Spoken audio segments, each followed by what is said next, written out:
প্রবাসী ভাই ও বোনেরা আমার, তোমাদেরকে ছোট্ট একটা মেসেজ দিতে চাই। এই দেখো সামনে আমার এটা কি, এনে আছে মালটা, আছে হইল গা আপেল। প্রবাসী ভাই ও বোনেরা, তোমাদেরকে একটা কথা বলবো, নিজের আত্মারে সাতাইবা না। এই যে আমি কিন্তু মনে করো একজন মালয়েশিয়া প্রবাসী, যখন যারা মন চাই তখন কিন্তু এটা সেটা খাই। একটা জিনিস মাথায় রাখবা, বাংলাদেশের মানুষের যতই টাকা পয়সা দিতে পারবা বেশি বেশি, তত তোমাকে সম্মান দিব, তোমারে ভালো পাইব।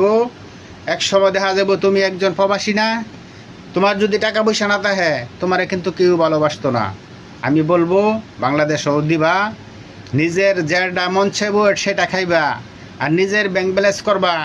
বিদেশ করে এর জীবনটা যে শেষ করতেছ, যদি টাকা পয়সাও যদি নিজের ব্যাংক ব্যালেন্স যদি কিছু না থাকে, কারো কাছে কিন্তু লাশকালীন দাম পাইতা না।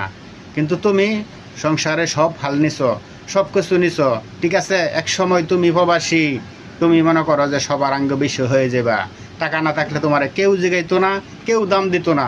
আমি বলবো যারা তোমরা প্রবাসী আছো ভাই ও বোনেরা, তোমরা অবশ্যই নিজের অ্যাকাউন্টে টাকা পয়সা অবশ্যই রাখবা। আর যখন যারা মন চাইব সেটা কিন্তু খাইবা, আত্মারে সাতাইবা না কিন্তু, বলে দিলাম।